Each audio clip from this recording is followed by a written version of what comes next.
Hey folks, it's Tom and Frugal Prepper. Now some of you have been on my channel before, you've seen this and you know a lot of this, but I'm just going to kind of do a full all-around mobile diagnostician slash mechanic vehicle. So I have a lot of different things. One thing is, like yesterday I'd said I got a 2000 watt inverter.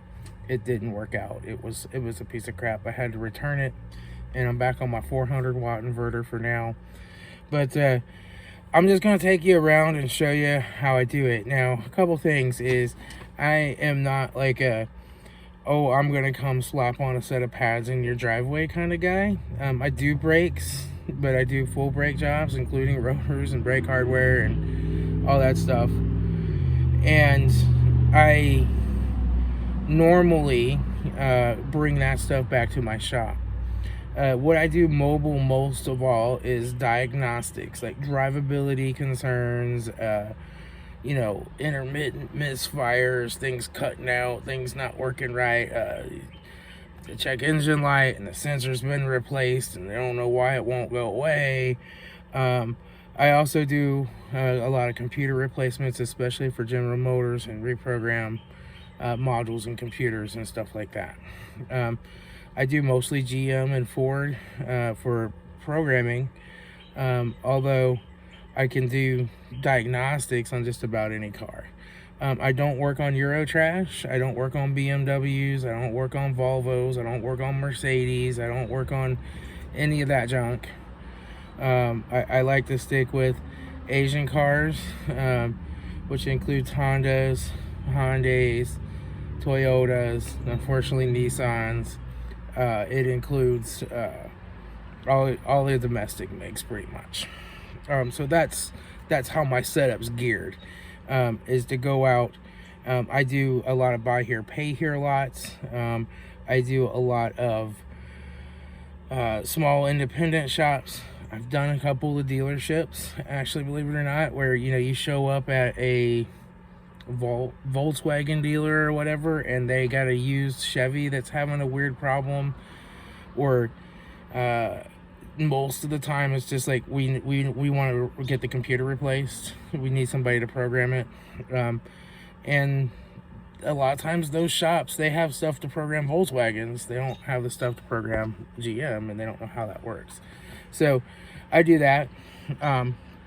Typically for like a typical GM, I'm going to charge $90 to reprogram a module, or as many modules in the cars you want reprogrammed while I'm there.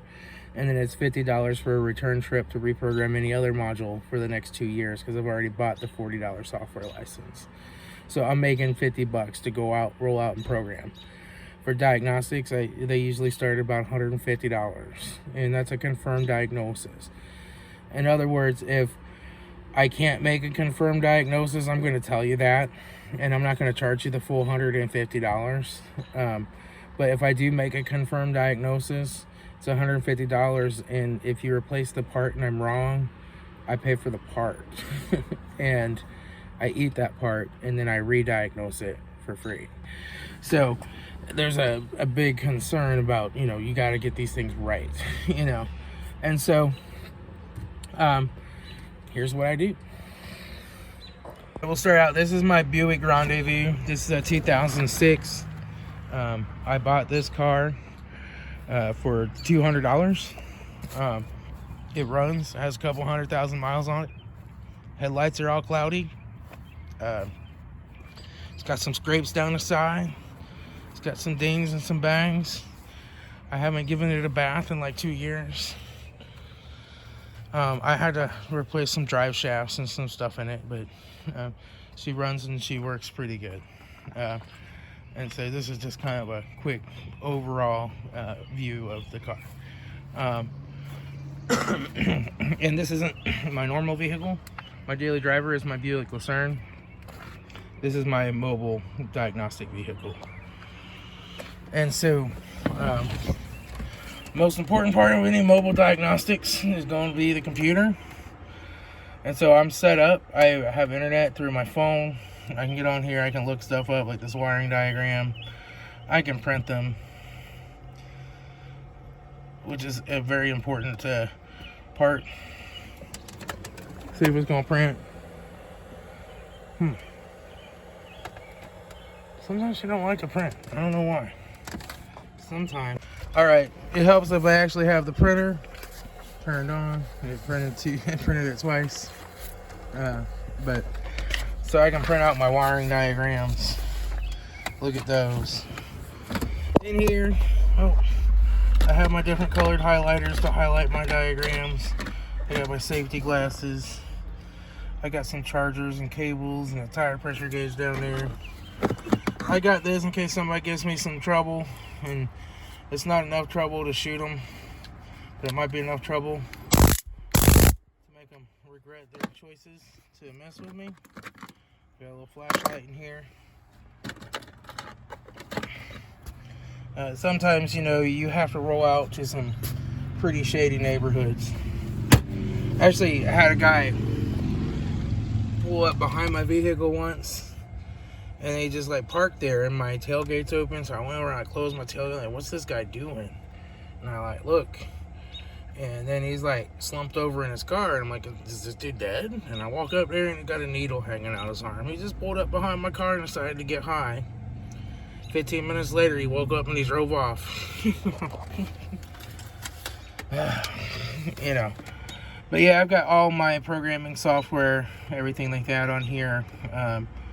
This is the Chilton's Online, which is what I normally use, but I also have All Data, Mitchell On Demand, and there's my Tagline Connect for my programming, all my GMs, and I run Tech to Win, I run the GDS2, and I got my Pico scope shortcut right there. But yeah, this like, your laptop's going to be important, and we can do another video on the laptop and what it is.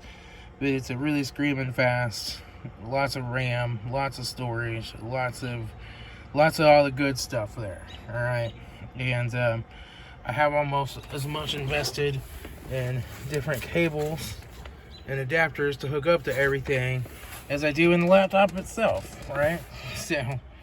Let's see, my glove box. This was broken. I kind of replaced the hinge on it. I got an extra fuse in there for my inverter hookup. So let's go around back and take a look at that. Oh, I also have my little solar charger thing for my phone right there. What do you want, kitten? You're getting cold now, aren't you? Yeah, we're gonna let you inside here in a little bit. In a little bit, I'm doing a video right now.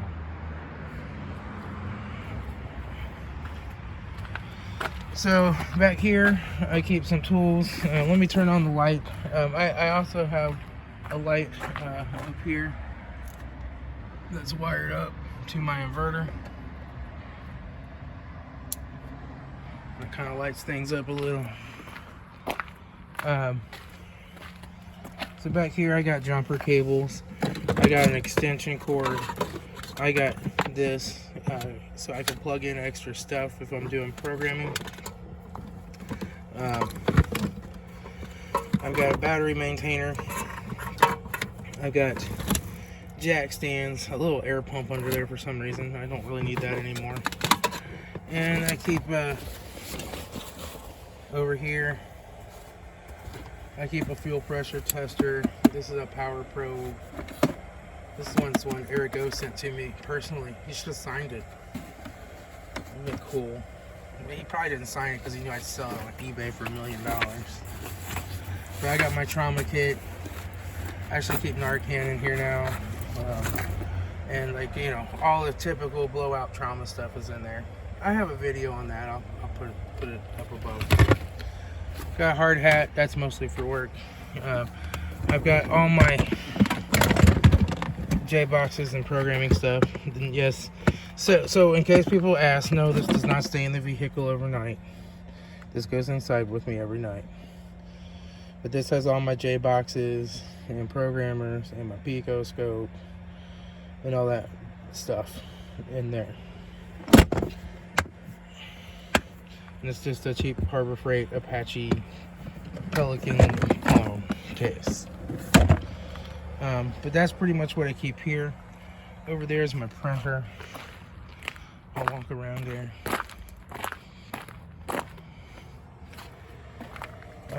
I just have a little HP desktop printer.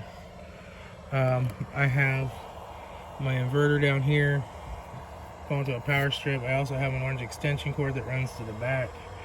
I have my jump pack here that charges whenever the inverter's on. My extension cord runs back here. It runs over to this third strip right here, where I also keep a fire extinguisher handy, a little fire extinguisher. And I have my inverter, or my search strip. I have an extra spot on the end here that I can pull out and plug into if I need to. And I keep this for my light just kind of hanging out here. It does run the compressor. That 400 watt inverter really just runs that compressor all by itself. Like, you can't have anything else on. But I am working on getting a bigger inverter. It's just the one I got from Harbor Freight was messed up, so I just returned it. So in here are my main tools. I got a light. I got a DeWalt 18 volt battery, or 20 volt battery on here now. I also have 12 volt batteries, and this charger does both size batteries. I used to keep a Ryobi drill out here, but I actually remember that I bought this 18 volt one. So I figure I'm better off to have these two and M12, my impact driver and my impact and impact driver. I'm better off to have these, because at least I can share just the one charger for both batteries. But I keep my scope on a rope handy. I have a couple of quick cheapy scan tools in there. I have extra sockets in the back. I have extra stuff here. This really should be in this drawer right here. That's where it belongs. But that's kind of top. I got a couple wire wheels there. I also keep my knife here in case somebody messes with me. And I need to stab them instead of shoot them, you know. This is just all kinds of hex sockets, tape measure, tire pressure gauge, battery terminal cleaner, and air fittings and stuff like that. And this is like all my different sockets, extensions, adapters. I like the Carlisle ratchets. I have the short one and the long one. I really like these little Husky ones. And I actually really like this little Harbor Freight one too.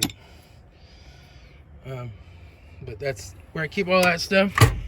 See, this drawer over here is where I keep my e-torques, torch tip cleaners, different things right here.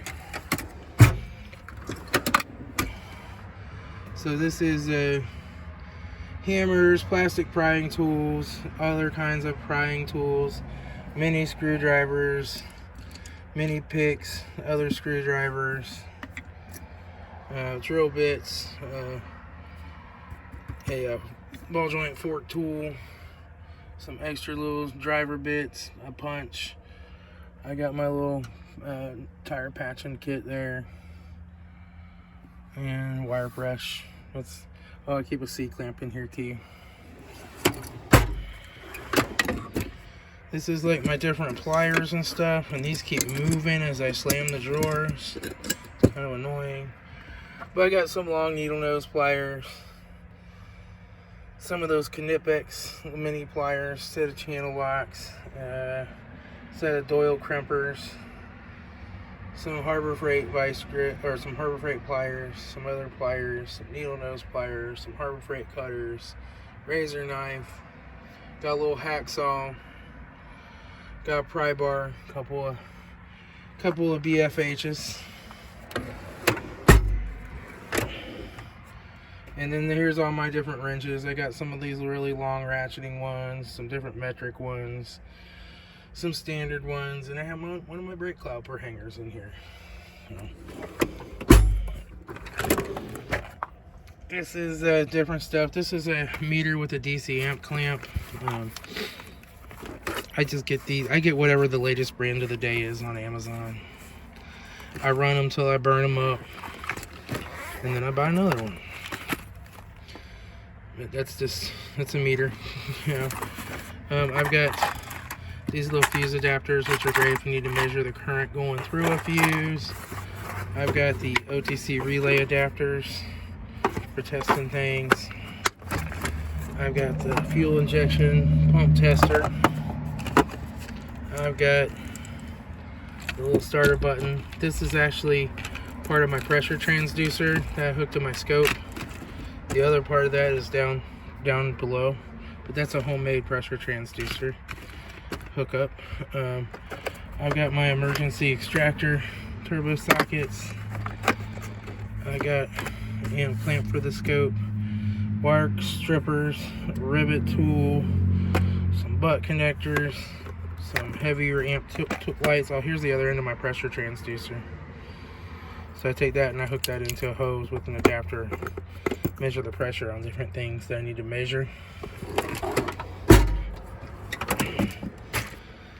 And here is my bottom drawer. This is my tallest drawer. That's the only thing bad about this toolbox, is it doesn't have a lot of really tall drawers. I got another scope down here. Again, it's just the latest flavor off the Amazon. You don't need much of a meter to do automotive. So that's just a little meter there. The magnetic pickup tool, some wire piercing probes. These are the ones I have left. I just ordered some more today. You know, I go through those and break them every so often. I got this little scan tool that runs through my phone. I have a piece of cord on it so I don't forget it. Leave it in the car. I got top rivets. I got a DeWalt M12 impact wrench, a half-inch drive impact wrench. I got the impact driver. This is also the 12 volt. And I got the 20 volt drill. So I got some drill bits up here somewhere. Yeah, there's the drill bits right there. And then I have some more drill bits over here because I got those for $5 yesterday. So I bought them. Nope. I got a socket hiding out down here where it shouldn't be. I got some different size, like 1/4 inch drive standard sockets. I got some wire, some bolts. I got a UV light to be able to see AC leaks. I got hose clamps. Got lots of different bulbs and fuses and connectors and butt connectors and heat shrink. All kinds of stuff like that. I normally have a soldering iron in here. Honestly, don't know what happened to it. I'm gonna have to get another one to keep in here. But I normally just run the soldering iron off my inverter if I'm gonna solder. But I'm not above just doing a solderless crimp-on connector, honestly. I got a trolley jack in here. I got this. I had the curly yellow hose, but I like this green hose better. This is from Harbor Freight. Hybrid rubber hose. I got my Metro Gold assortment here. There's all kinds of different nuts and bolts.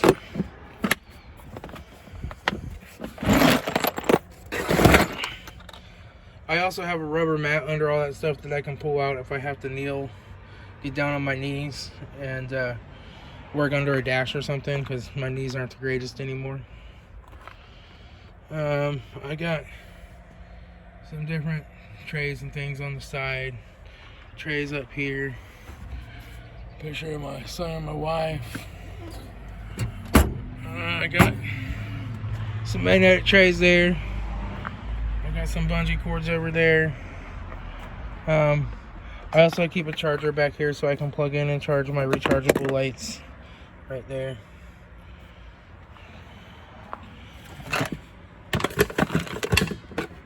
But this is basically what I do. I mostly work just in the spring through fall, and I kind of close up shop for the winter. I don't like to go out in the winter. Oh, I also have back here behind my printer, this is the hydraulic crimping tool that you can use to crimp lugs onto wires with. Really nice tool. Really nice for repairing backgrounds. Or for making lugs to go on your inverter wires. Works good for that too. But yeah, my inverter just runs off of this big white cable. I think it's a 4 gauge. It might be a 6. I don't really know what gauge it is. It don't say on it. I bought it at some surplus electronics store, and I got it really cheap for like 35 cents a foot or something. And it's copper. So I bought it. But yeah, it just runs up here, runs around, goes up here to this 100 amp fuse off the power center. And there you can see is where I crimped on that, and that's crimped on there good and tight. But those are really good for redoing bad grounds. And we all know how GMs like to have bad grounds sometimes. Well, you probably do if you're in the business. I got my trash can hanging from the seat there. That's about it. That's about everything that I do. But having the computer and being able to print out is really handy. You can just highlight the circuits that you're going after on these printouts when you're chasing something down. The ink tanks for that printer are really expensive. I get them from this place called Diliano One on eBay, and they're like 15 bucks. But like factory, these things are like $50-some a piece for an ink tank or something crazy like that. So I don't want to pay that kind of money. I keep extra printer paper here in my folder, just enough to get by. I don't keep a whole ream in here or anything. But that's my mobile mechanic loadout. Keep some extra Diet Dew. Keep the thing for my jump pack. Now the jump pack's actually really important for me because sometimes I run my inverter for too long without starting the engine, and then I need a jump. Having that jump pack charged up and ready to go all the time makes it go so much smoother rather than having to find somebody to give you a jump. You know, it's nothing like the mobile mechanic's car being broke down. But anyway, I'm gonna get out of here. I'm gonna let this poor kitty cat back inside.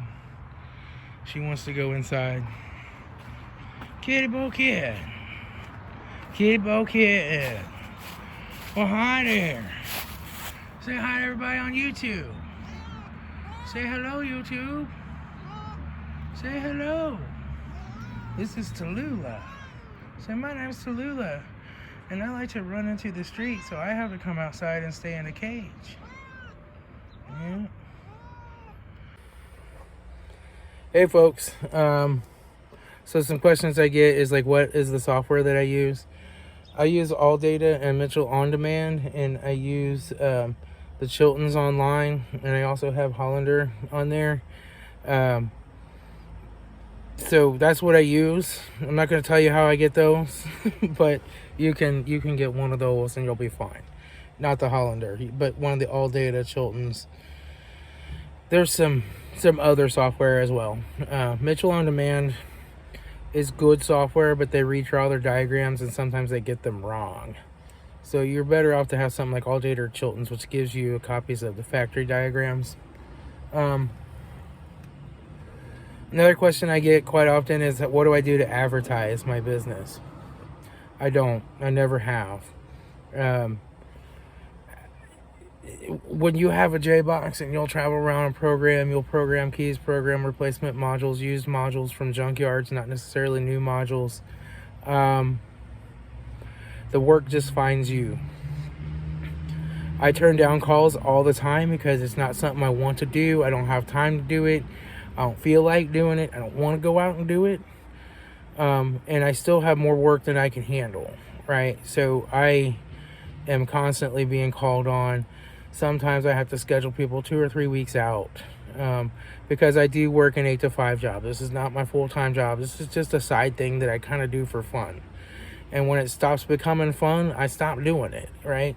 So that means after November, sometime in November, it's going to get cold. Stop doing it. And then, you know, right now we're getting halfway through March. In April, I'm going to start doing it again. as the weather gets nice. I don't like to work in the snow. Don't ask me to come work on your car in your driveway in a snowstorm. It's not going to happen. It's just not. And I get asked all the time, like, would I want to do this as my full-time job? Heck no, I love my full-time job. I'm an IT guy, and I love doing computers and stuff. But I also love doing diagnostics and stuff on cars. And every time, man, these cars are loud. Every time you do one, you get better at it. You learn something that makes you a better diagnostician. But no, I don't want to do this as my full-time job. I like doing it to make some extra money now and then. And basically, most of my money just funds my tool addiction. And, I'm always buying a new J-Box, programmer, Picoscope. And so I don't know that I make all that much money, but I certainly have a lot more cool toys to play with.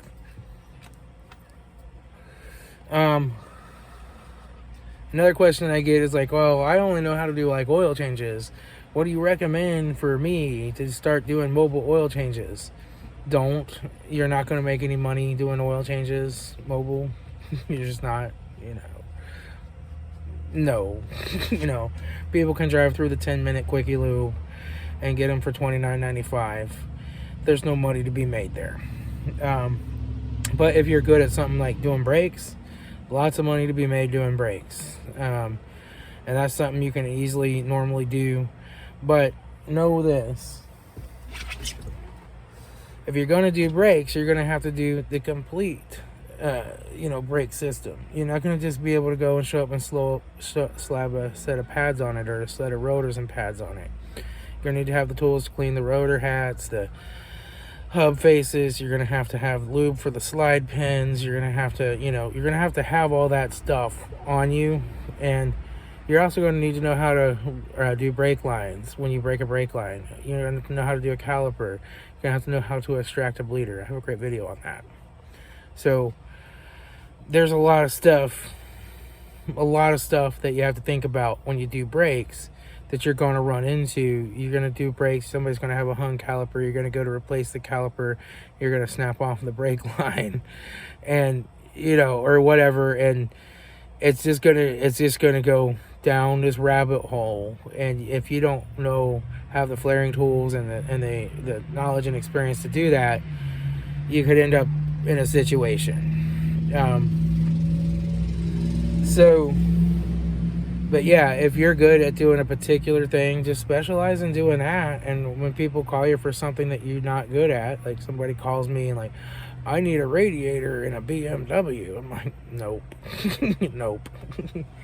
You need somebody else. That's not me. Well, I bought the radiator. Nope. Not interested. So, figure out what you like to work on and work on that. And you're better off to be really good. I have gotten exceptionally good at diagnosing and fixing and reprogramming GM vehicles. So I kind of specialize in that. And there's nothing wrong with that. I'd rather be really good at one or two particular makes than to be, somewhat okay working on everything. That's the way I look at it. Anyway, that's all I got, folks. It's Tom, your frugal prepper. I'll talk to y'all later.